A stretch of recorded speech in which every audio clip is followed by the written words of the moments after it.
Let's go head to head in the test garden. 11-inch X35 against the 9-inch X35 with the Deus. I'll turn it on here. Now I'm going to test it on an 11-inch clad half dollar, 11-inch deep clad half dollar, and a 10-inch deep silver quarter with a bunch of iron all around it in deep mode. It's going to be a lot of EMI. I'll start out with the 9-inch. 0 ground bounce, I'm not even going to, it's set at 90. 11-inch clad half dollar right here. 9-inch coil hitting an 11-inch clad half dollar. And I'll show you the settings here. This is just a stock program. Number 6 deep program right there. 5.5 discrimination. Sensitivity 90. 7.7 kilohertz. Iron volume 3. Reactivity 2. And now I'll go over to, actually I'll keep it in this mode right here, and I'll hit that silver core with all the iron.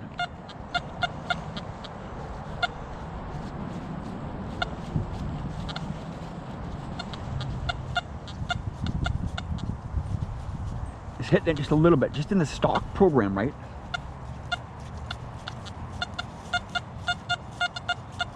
Hitting that quarter with all the iron around it. Just a little bit. Just a little bit. Now I'll switch coils here. I won't even mess with any settings. I'll only switch the coils right here. Oops. Go back. Coil.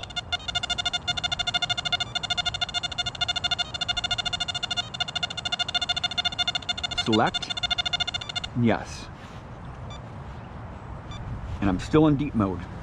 Should take a second to engage here. Probably get a lot of EMI here. That is not too bad. Here's that clad half dollar, 11-inch deep.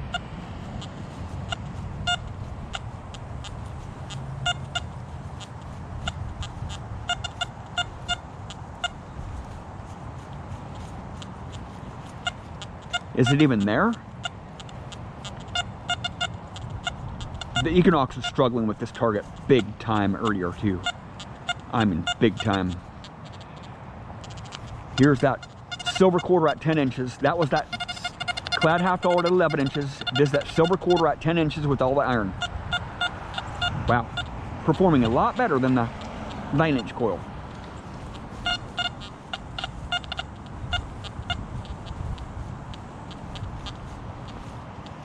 And this is the stock program, right? I'm not going to make any adjustments.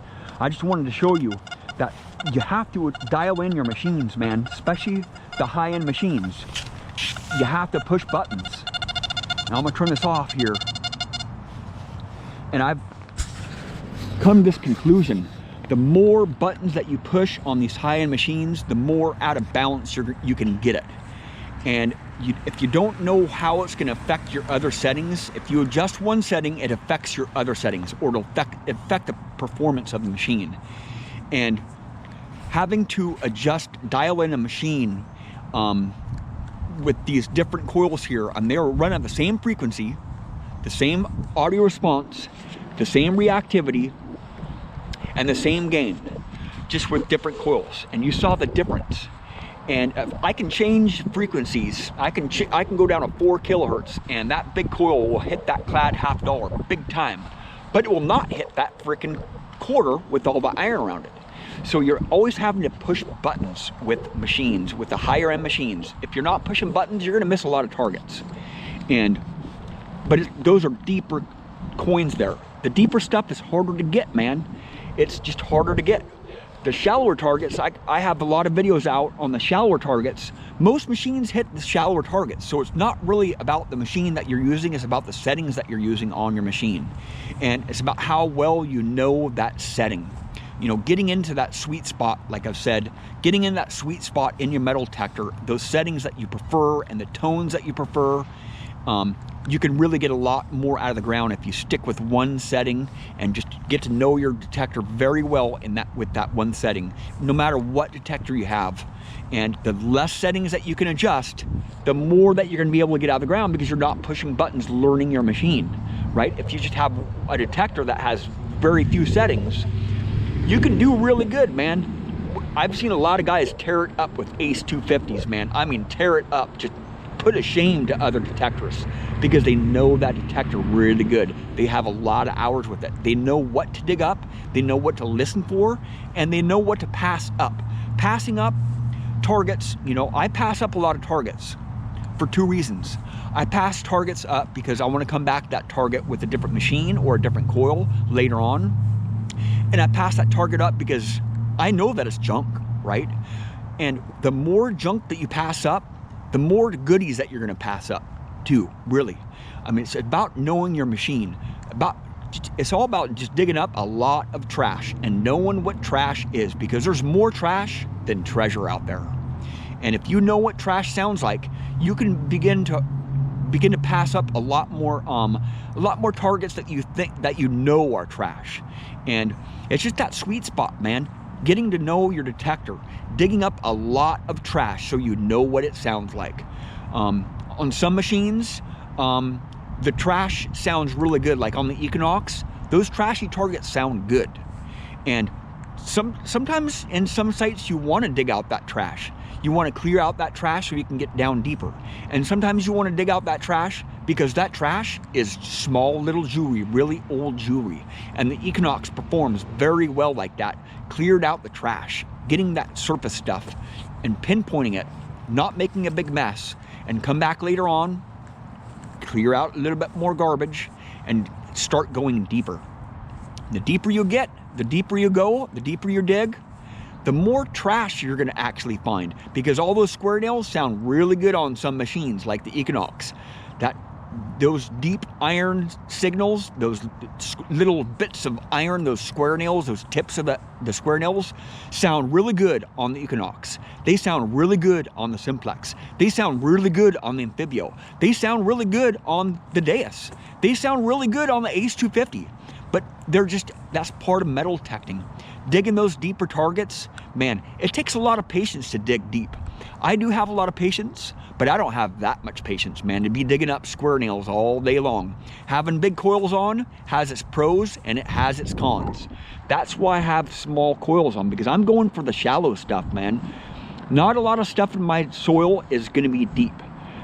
The stuff that is going to be deep is going to be those square nails that sound like silver dimes. And they are nemesis to all detectorists, man.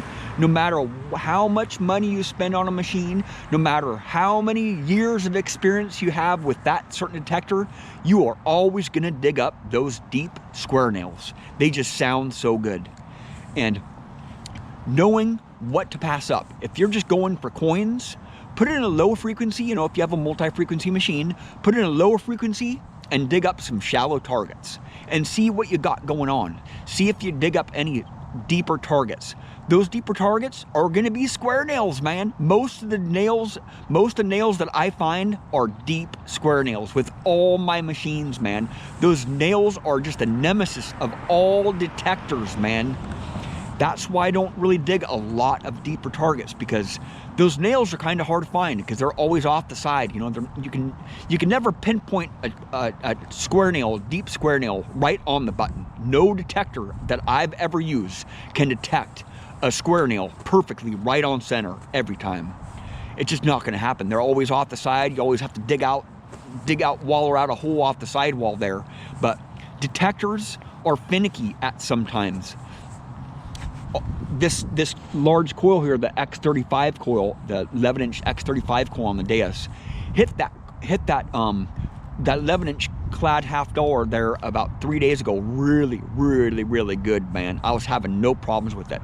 But then it was struggling on the 11-inch. The 11-inch coil was struggling on that 10-inch clad, that silver quarter there. It's just, you never know what you're going to dig out of the ground. That's why I say, dig out everything, man.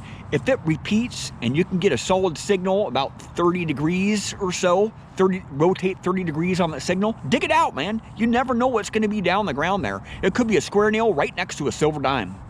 Sometimes that happens, man. Sometimes those coins just sound really, really scratchy.